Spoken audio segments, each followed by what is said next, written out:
Hey guys, welcome back to my channel. We don't go the same places that we used to go. We don't ride the same.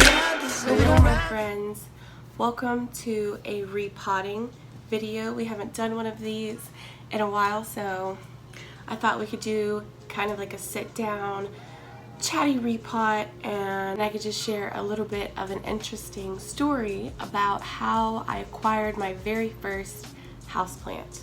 I hope you guys can hear me okay. I do have a mic coming next week finally, so my audio should be a whole lot better very soon, I promise. Let's just get right into repotting some plants.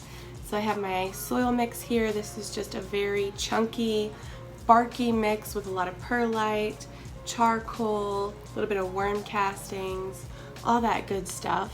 I'm going to be repotting my new Repotting-Story sperma. Basically, I'm just going to be potting this one in with this original one that I received the first time, and I think they'll both fit into this pot. I mean, I'm pretty sure, but we'll see. If not, I do have another pot. I need to repot this little Dieffenbachia reflector. I'm just going to be repotting him into a plastic pot because he honestly dries out so fast in this little terracotta. I can't keep up with it, and this is a really thirsty plant. Dieffenbachia in general are very thirsty. I'm also going to be potting up my Monstera Thai constellation. He is in a very tiny pot, and I think maybe he would grow a little bit faster if I gave him a bigger pot. So I have this little dirt bowl here. This is the bowl that I typically usually empty my soil into. I'm just going to reuse this because this is fresh soil that I literally just potted this guy up in like a week or 2 weeks ago now, I think. And this is from Gabriella Plants, so I trust this soil. If it's from like big box stores, I typically will not keep it. I'll just dispose of it because I don't trust them. Okay, so Jason, my husband, let's just say whenever we first met, he was a bit of a rebel, and he just didn't really care. He did not have a driver's license. He had lost his license, and he had almost $8,000 in fines against his license. And the small town that we lived in, that we grew up in West Virginia, there was no work there. There was nothing there. There's still nothing there. It's a very small community. Not a lot goes on. I never want to live there again, honestly. We got out of there as quick as possible. But anyways, whenever him and I got together, he completely turned his life around. He did a solid 180. Basically just got his ish together, okay? So we spent almost 4 years, a good 4 years, paying off $8,000 worth of fines so that he could get his driver's license back, so he could get a good job. Because you cannot find a good job.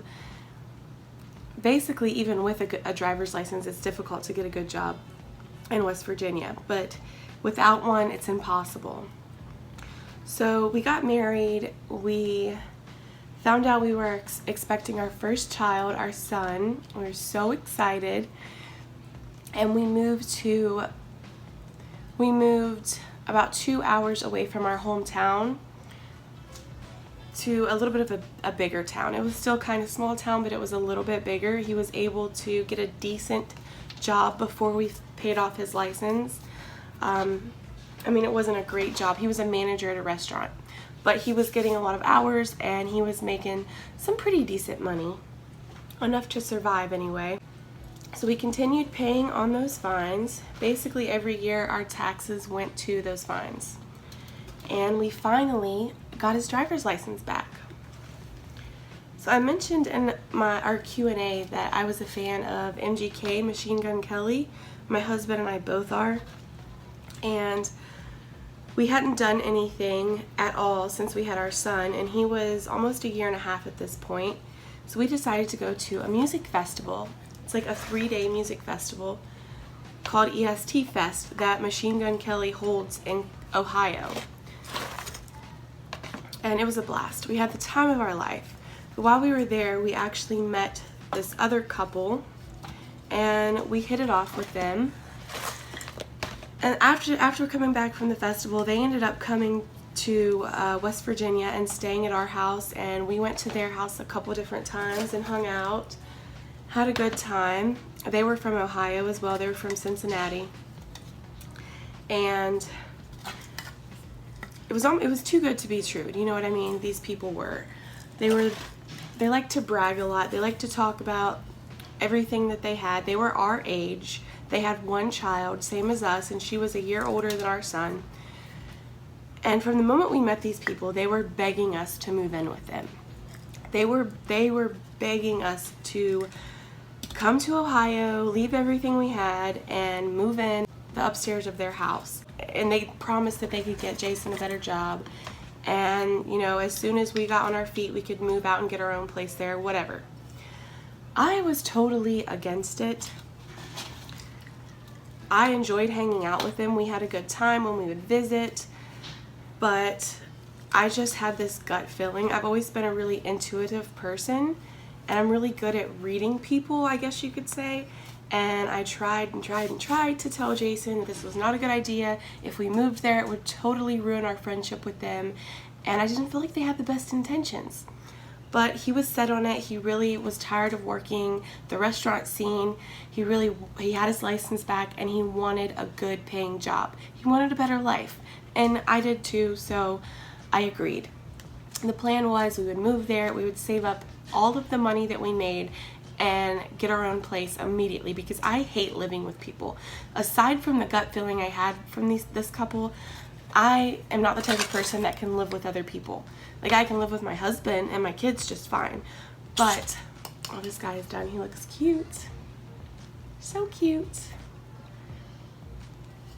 But I like my own space. I've tried living with friends before, and it doesn't end well. So,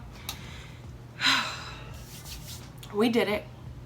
We up and left our home, our house, put all of our furniture and belongings in storage. We only took just a few of my son's toys, a few of our clothes, like essentials, and that was it. And we moved in with this couple. They were right. There was a lot of work there. My husband had a job within like the first week of being there. We met a lot of great people. We met a lot of really, really awesome people while we were there. So one of the guys that we met, he was an older gentleman, and he was a really, really genuine good person. He offered to get Jason a job doing construction with him, making decent money. And I was like, yes, sure. It sounds great. The couple that we were living with, we'll call them Sally and Joe. They were a very controlling couple. I'm trying to figure out how to describe them. They were very, very controlling. They wanted us to do everything that they recommended, everything that they wanted us to do. And Joe was not happy about Jason, my husband, taking this other job with one of their friends. He wanted Jason to wait and try to come to work with him, getting less hours and less pay. And you know, that what we appreciated, him trying to get Jason on with him, but at the same time, our goal was to make as much money as quick as we could and get a place of our own for our family. Jason's like, you know, come on, man, I appreciate it, but I'm gonna go with this job. This is better for my family right now. You know, he didn't like that at all. They were very persistent that we listen to them, take their advice, that they knew what was best for us. Let me just also mention the wife, the female, she came from a rich family, a very rich family, and they helped them buy their first house, and anything they needed, they had a card, basically, their grandparents' credit card, and they could buy it. Okay, so money was not an issue for them. And then, on the weekends, this couple that we moved in with, Sally and Joe, all they wanted to do was party. All they wanted to do was drink. Joe was borderline alcoholic. I don't care what anyone says. And they wanted to go out and do this extravagant stuff every single weekend. They wanted to go, like we went to monster truck rally thing. That was really cool. It was awesome. It was a fun experience, but the tickets for that were really expensive, and we were trying to save money. So we could never save money because every single weekend they wanted to go do something just crazy extravagant and blow Jason's paycheck. It's like that, you know, this would be great, this would be fun, but we have to save money, guys. Like, at least wait until we have enough money to get our own place, and then we can start going out and doing fun stuff, you know? But it was a big thing, and we ended up going. My husband was just kind of like, it'll be fun, we can just go this one time, and then next weekend we won't do anything. But every weekend it was something else, you know what I mean? They just wanted to party and do crazy stuff and spend a lot of money, basically, is all it was. They were very manipulative people. And then I started noticing they had friends that would come over all the time, like every weekend. But I started noticing that the female, Sally, would pretend to be my friend, but I caught her talking like mad smack about me. And not only talking mad smack, making up stories to her friends to make me look bad. Like, flat out lying. It was just all bad. Like, she was very two-faced, okay? And it was like, these people begged us for months to please move in with them, please. Just, they had to literally talk me into it because I was so against it. And then we do, and then they just kind of acted like they were such good people because they helped us when we were in need, and they gave us a place to stay, and then they made up all of these lies about us and manipulated us. And they were trying to get my husband to become an alcoholic like Joe. And it was ridiculous. And I was fed up and I was done with it. And then during the day, you know, our husbands would be at work. It would be just me and Sally at home. And she was just very bitchy. I didn't even want to come downstairs and hang out because she was just so bitchy. Like, I don't even know. Like, she would be nice to my face, but you know when you can just feel the tension and the vibes? That's what it was. And they were also the type of people that no matter what you've done, no matter what you've seen, they have done it better and they have seen more of it, no matter what it is. Let me put it this way. I love Aries. I'm a Leo. My zodiac sign is a Leo, and I've had two very good friends from my childhood that are Aries. We get along very well, but this couple, the male and female, were both Aries, okay? I'm a fire sign, they're both fire signs. They are both the type of people that it's their way or no way. They're both right about everything. Nobody can tell them anything. So when it was to the point that I felt like a burden and I felt like that we had to do everything they wanted us to do or else we were not even welcome there, and I felt like we couldn't even make our own decisions as a family, I was 100% done. So I told my husband within 4 weeks of being there, I'm done, I'm ready to go home. We had already given up our house. My husband didn't have a stable job to go back home to. We'd given up everything. And he's like, we'll just tough it out a couple more weeks, yada yada yada, we'll get our own place really soon. But every weekend it was the same thing. Like, and they would ask us to bring home, you know, all of this stuff, all of this beer, stuff for them, knowing that we were trying to save money. But it was like, since we were staying there, we kind of had to. We had to go grocery shopping. We had to buy all of the things they asked us because we were staying there. But at the same time, we could not save any money. So I knew we were not going to be able to get our own place anytime soon. Another thing, this couple would eavesdrop. They were very, very nosy. So we stayed upstairs in the spare bedroom. There was only a bedroom up there. And there was heat vents in our room, and the pipes to the vents went down into their basement, which is where they always hung out and partied and all this stuff. And I discovered that, because I caught them, that they would go down in the basement and listen to our conversations upstairs when we would go upstairs. Everything that we would talk about the following day, I would get up, you know, our husbands would go off to work, and Sally would start talking about things, bring up subjects of things that me and my husband talked about the night before upstairs in private. And she would kind of hint around that she was like that she just knew everything and that there was no getting around her, basically. It was very frustrating for me. Basically, they wanted us to move in with them. That way they could show off all of the things that they had, all of their awesome things and their awesome Cincinnati lifestyle. And so they could manipulate us and feel superior, pretty much. So it was not a good time. So yeah, after 6 weeks of being there, I was at my breaking point. I had had enough. I was getting ready to drag this bitch by the hair of the head, and it wasn't pretty. So I told Jason, I've had enough. I'm done. You can stay here and continue this lifestyle if you want, but I'm going home. I'm going to my mom's. I will go back to work and get my own place. Goodbye. I'm leaving in 2 days. See ya. And at that point, he's like, yeah, you're right. You're right. You're absolutely right. Let's go home. And we did. 2 days later, we went home. And that was that. They didn't like it, but so we had to move back and stay at my mom's. We was only there for, I think, 6 weeks. Jason found a decent paying job, well enough to get us out of there, you know, and we got our own place. Back in our hometown again, and we lived there for almost a year until our daughter was born, and then we moved to where we are now. So we moved to Morgantown, which we've been here for almost a year now. And look how cute my little reflector is. There's just a lot more opportunity here. We're right on the Pennsylvania state line. And the job that my husband has now, he works a lot in Pennsylvania and over into Ohio. Like, his job now is 3 hours away.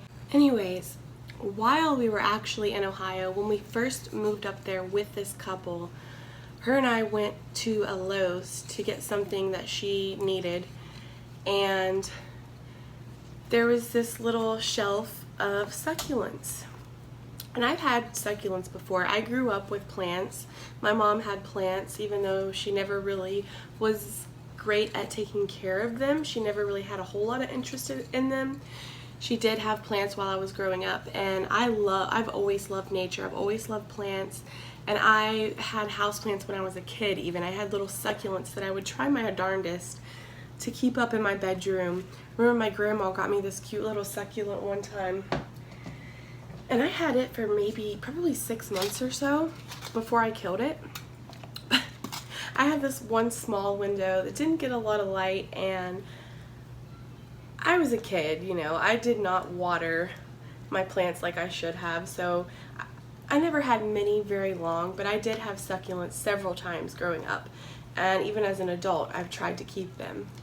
But I just never really got into it, so they would die and I'd just be like, whatever. So whenever we went to this Lowe's, I've always loved aloe, and there was a little shelf of succulents, and she was looking at stuff, and I was like, hey, I'll be right back. And I went over, and they had the cutest little tiny pots of aloes for like $2.50, $3, something like that. I was like, I was having such a bad time. I was depressed. I was so just out of my element during that time that we were in Ohio. And it's crazy to me to think that in the midst of all that, I seen a little aloe vera plant, and I was like, I really want to get this. Not knowing where we were going or what we were doing, but it made me happy. It made me happy to buy that little plant. And she thought I was super weird. I know she did. She never had any plants. So I got it, and I kept that plant at her house and took care of it while we were there for the time that we were there. And then when we moved back to West Virginia to my mom's, I brought the little aloe with me. And then I ended up getting a little grafted moon cactus, you know, the little red ones.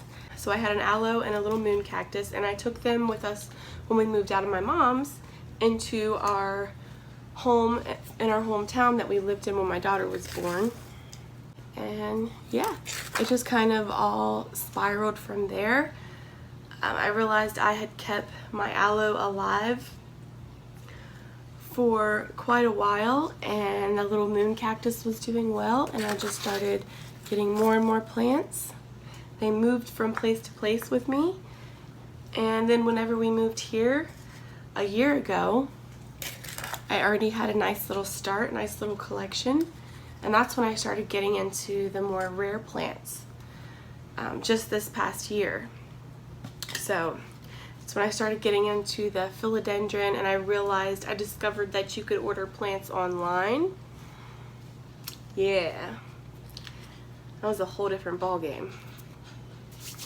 Safe to say my husband has never questioned or second guessed my intuition since then. He learned a very valuable lesson, as did I. Never go against your instincts. If you have a bad feeling about someone, you're probably right. You're not being over dramatic. You're not being extra sensitive. Listen to your intuition. It has never it's never steered me wrong yet. So, lesson learned. But I just thought I would share that crazy experience in my life. It was only 6 weeks, but never again, folks. Never again. Okay, so here's my cute little Monstera Thai. I think he will be a lot happier, and he looks so much better already. I mean, he's been growing fine. He's given me 3 leaves since the summer, 3 beautiful leaves, but I think that he would be growing a lot faster if he just had a little bit more room. Plus, he dried out super fast in that tiny little 4-inch pot, so I was just having to water him so much. I think this will be a better setup. Alright guys, here is all of the plants. We have my 2 little Rhaphidophora tetraspermus. Well, it was 1 full plant and all that was left was a leaf on the other, but looking super cute. We have repotted my Dieffenbachia reflector into a slightly larger plastic pot so that hopefully he won't dry out as quickly. I won't have to be watering this guy so often. And we have up-potted my beautiful Thai constellation. I hope you guys enjoyed my little story time. We will definitely be doing more repotting videos in the future as spring approaches.